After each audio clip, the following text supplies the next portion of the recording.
If you are the kind of a person who hates small talk, जो बिल्कुल socialize करना पसंद नहीं करता and public में किसी के साथ eye contact भी नहीं बनाना पसंद करता, but you want to become a public figure in this public driven world, then this video will be your survival guide. Hi everybody, welcome back to my channel. For the ones who don't know me, I am Lake Uthaya.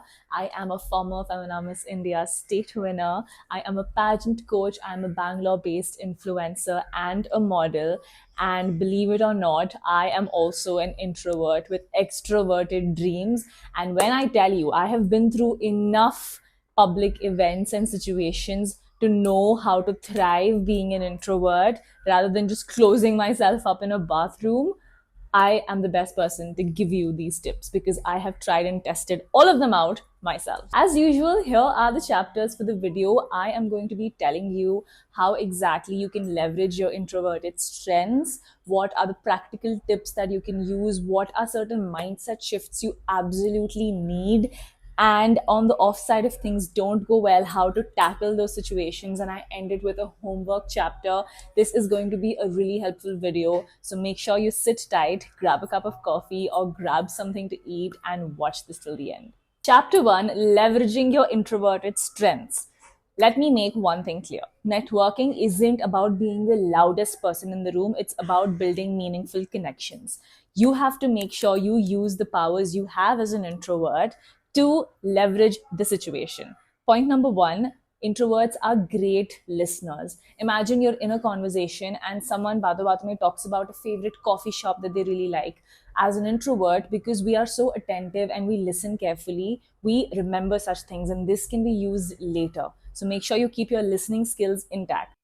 Number 2, introverts are deep thinkers. Imagine walking into a room having every single situation that can happen already played out in your head. You are going to be so much more prepared.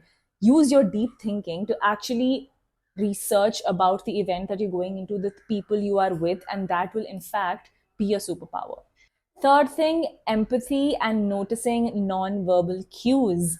We as introverts are very capable of learning someone's body language when someone might be feeling uncomfortable, when someone is giving off a certain energy a lot more than extroverts. So you need to make sure you use that and find people who you probably can be a hand of support to. Someone who probably is feeling awkward, is standing in a corner, is feeling a little uncomfortable. That's how you kind of make friends because you are so good at picking those things up.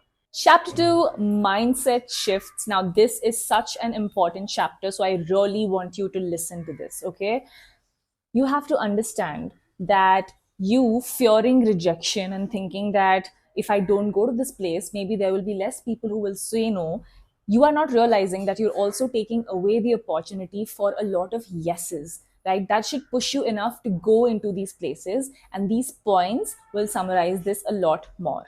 Number 1, stop blaming your external factors. Yes, you probably were bullied as a child. Yes, you probably did not have the most extroverted parents around you. You did not know what a social life felt like. But that is no excuse for you to not grow in the career and the dreams that you've set out to build. So, number 1, stop with the blame. Stop telling मैं ऐसी हूँ, मैं ऐसा हूँ because X, Y, Z. Doesn't matter. Your past is your past. You have to work on your present to make a better future. Second, reframing rejection. Like I said in the beginning, a rejection is a no, but you have to move past it thinking you will be probably getting 50 no's to get one yes. And by no, I don't necessarily mean an opportunity. Even the effort that you're going to put to go and socialize with someone and being shunned down should not stop you from trying again. Because in the end, your goal is to make sure that you network with the right people and you won't just get it magically at the first try. Third thing, leading with gratitude. Gratitude as an emotion will take you so much further. Do you know how many people today are depressed because of loneliness and not being able to strike up conversations with people, because of which they are feeling that they're all alone in doing the things that they're doing? Every time you go out to talk to someone, you are giving yourself an opportunity to actually brighten up someone else's day and giving them an opportunity to maybe brighten up your day. If you are someone who says, oh, but I hate small talk, let me tell you something. There is no big talk without small talk. You need to get comfortable with small talk, and that comes with practice. Okay, so you need to go in by saying that, I'm going with a chance to brighten up someone else's day, or getting a chance for someone else to brighten up my day. And that sort of gratitude will actually open up your heart to the idea. Just reframe it in your mind. Chapter 3, practical ways to network. If you followed me for a while, you know that I am not someone who's just going to give you vague ways to tell you how to do things. So, this chapter is going to get into the meaty parts of what you can do practically to be able to socialize well and be good at networking. Let's start. The first point is to say yes and worry about it later. When an opportunity comes your way, all of your instincts as an introvert is going to scream for you to say no. कि नहीं यार, sorry, नहीं हो पाएगा. I'm pretty sure I have something. नहीं उस time पे, I don't know what I'll be doing there. I want you to start saying yes first, okay? Especially if you're someone who's used to saying no because it's an instinct, say yes. Hey, there is this plan, that trip that we're going to, or there's this event that is happening. Do you want to come along? Say, yeah, okay, I will. You can put my name down, and worry about it when it comes. Yes, you will dread it as the day gets closer. Yes, you will find every single nerve in your body wanting to just not go and cancel.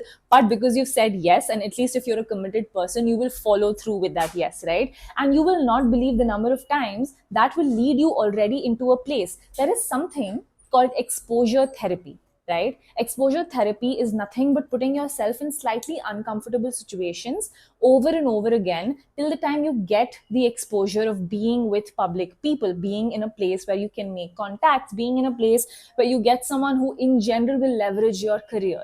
So that would be one. The second, and this has been magic for me, is to create an alter ego. Do you know stars like Beyonce have Sasha Fierce, an alter ego of theirs? Marilyn Monroe has Zelda Zong, which is an alter ego that she created. What I'm trying to get at, what is an alter ego? If you are a person filled with certain insecurities, filled with certain pasts that you are not able to overcome, filled with certain apprehensions about yourself, you need to create an alternative person that you want to be. And you need to switch into this person when you have to go to these events. Okay, so I, for example, switch into a character of mine that I actually played when I was doing theater. Her name is Sharara.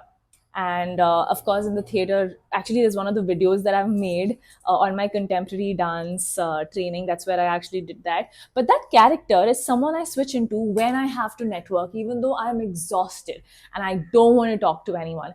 I'm like, okay, now we're going to switch into Sharara. Who is Sharara? She loves to talk. She loves meeting new people. She's always looking for new experiences, and she looks like a pro. No one will look at her and tell that she has anxiety attacks. No one can look at her and tell that she has complicated thoughts. She's easygoing. She's free. She's happy to be with herself. She loves making eye contact with others, and she's just out and about. And I step into this girl every time I want to go.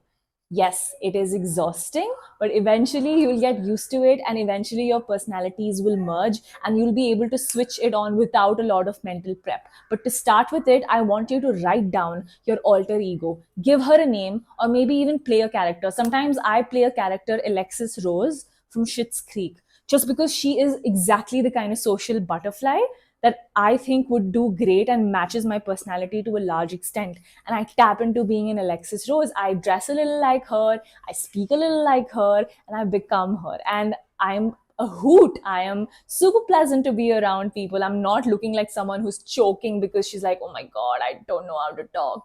So I want you to do that. Pick a character, write down her characteristics, and try switching into being this person. Most of your life is role play, guys. And if you master it, you will master everything. The third point is to be curious, not interesting.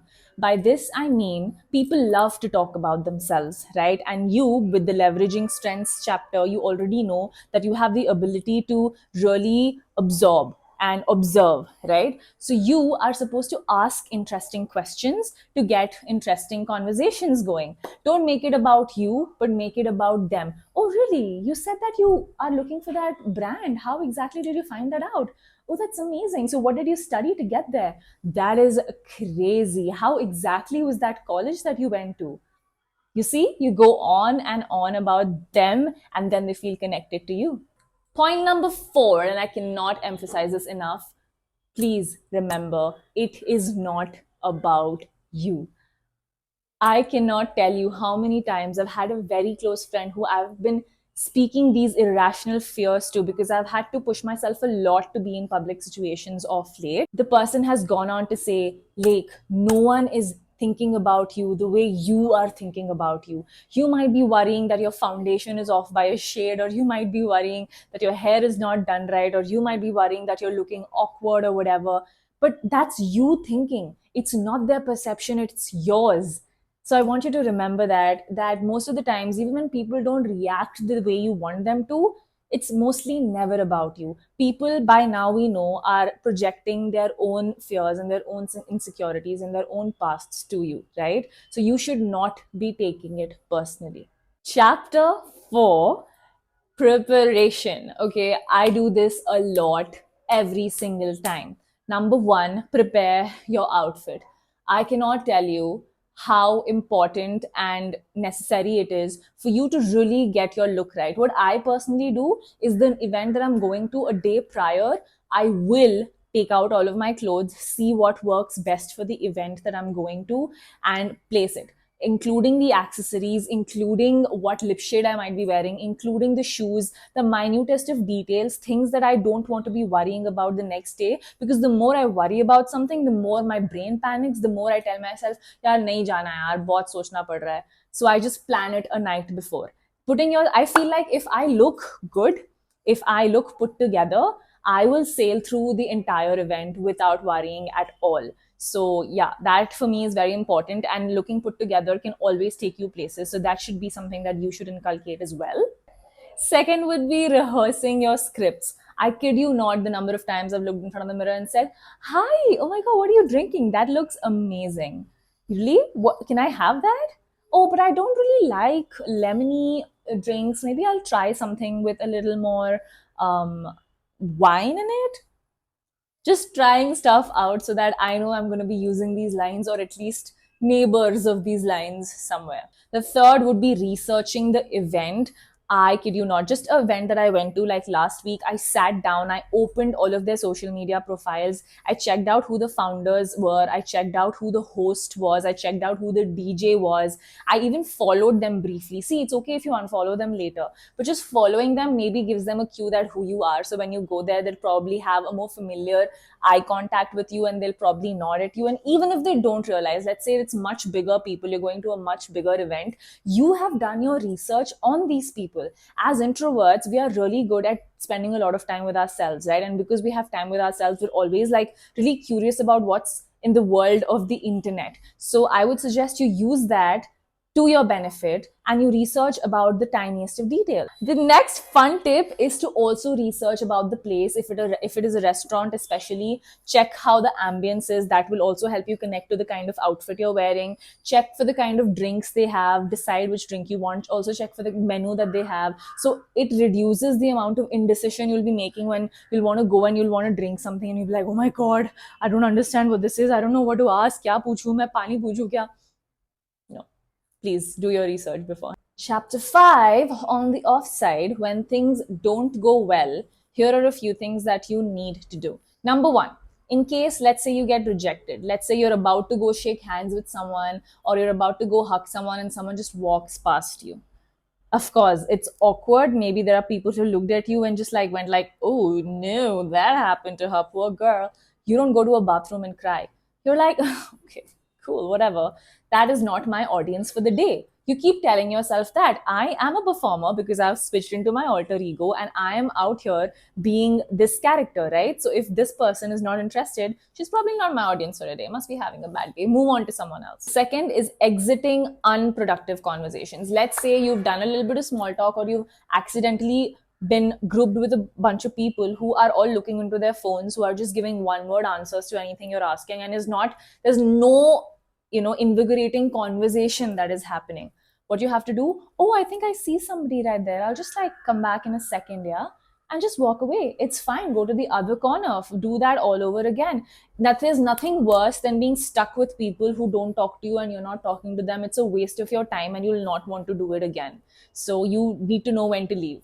The third would be managing unwanted attention. This can also happen that you might invite people who are just too clingy and who will just stick with you and will probably be creepy, and you have to always find a way to get rid of them, even though for you you've got company, right? And even if they're creepy, you're like, oh, it's better than me having to do all of this again with someone else. But that's not what you want, right? You don't want to be uncomfortable in that place. So you kind of very politely say, yeah, I'll just like probably go to the washroom and head back.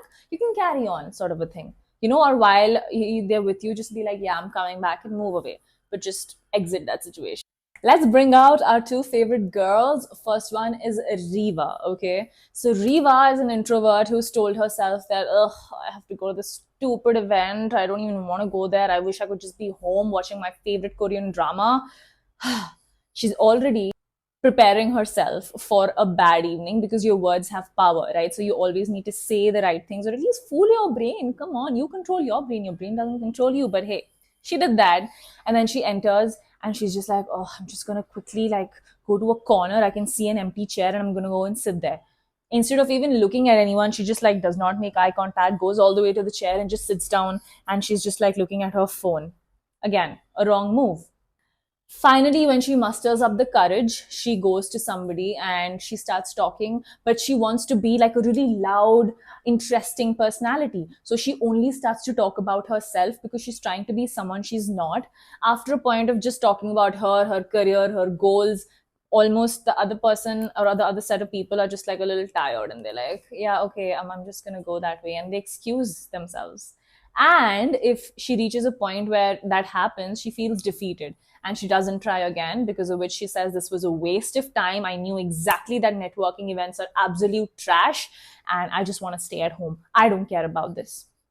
She's lost. Now let's bring in Vanya, a girl who's taken all of my advice. So she enters the same place, but she has done her research. She has decided on what she's wearing. She's feeling very confident because she's dressed really well, because she knows that no matter what happens, she's making eyes turn. And she's walking in and she starts making eye contact and giving polite smiles at everyone, keeping a pleasant face rather than not looking at anyone. And she goes to the bar and she's like, okay, I don't know anyone here, but she sees someone ordering a drink or drinking something, and she goes like, hey, I really like what you're drinking, may I know what that is? And then that's how she just has a little conversation with them, and maybe she sees a few people talking and she politely joins them, and instead of sounding interesting and me like, that exact thing happened to me, you don't do that, she then goes like, oh, that sounds very interesting, how did you get into sustainable fashion? Oh, really? And then she goes on and asks more about them. And in the end, even when someone does not respond to her or someone just gives her like a, yeah, okay, and walks away, she feels like, okay, next person, without taking it too seriously, because she knows she's playing a character. This is not about her. And in the end, before she leaves, she reaches out, makes connections. She's like, hey, do you mind if we exchange Instagram IDs? Hey, can I just take your number? I'll just give you a call and we can stay in touch. She does that with a few people that she made meaningful conversations with. So even though she did not talk to the entire group of people, she has spoken to the right people. She's made her presence felt, and then she's left making sure that these connections are going to help her somewhere in the future. So which girl are you going to be? Do you want to be a Riva or do you want to be a Vanya? All right, with that, we come to the homework chapter. Thank you for watching so far, by the way. Tell me, which tip did you think was the most useful? But let's quickly get to the homework. Any of the three, okay? You can do either or. You can either introduce yourself to a stranger, okay? Maybe it's a coffee shop, maybe it's a workspace, maybe it's someone in the office or the college you've not spoken to before, but go introduce yourself to a stranger and just probably compliment, say something nice about them. People love being complimented. Don't be fake about it, be genuine about it, but that would be an opening line. And like I said, compliment a stranger. Maybe don't introduce yourself, but just say, hey, I really like your bag if you liked something. Or maybe just ask someone, I love those bouquet of flowers that you're carrying. Where did you get them? For someone who's passing through the metro station. If someone seems irritated, by now you know not to take rejection personally, right? But hey, you gave it a shot. And thirdly, I want you to practice your alter ego. Okay, in one of the chapters I told you to draw yourself an alter ego, give that person a name and the characteristics that you want her to have. You're going to go to a small gathering and try that alter ego out. Remember, take baby steps. Don't throw yourself in places after watching this video. You're like, yes, I'm going to use all the tips at once, and go and feel very dejected about things, because it is a process, right? It has taken me years and years to get to a place where I seem like the life of the party. And I still have to do a lot of these steps every time, right? So I'm sure we will get there. You're with me, I'm with you, okay? But at the same time, I want you to take baby steps, but I want you to take these steps because, let's just be honest, we want to be big, we want to be successful, we want to be popular. So we've got to play the game that the extroverts are winning at, okay? With these tips, I know you will. Let me know if you like this video, and let me know if there are any other topics you want me to make videos on. I'm always reading your comments. I love you all so, so, so much, and I'll see you in the next one. Bye.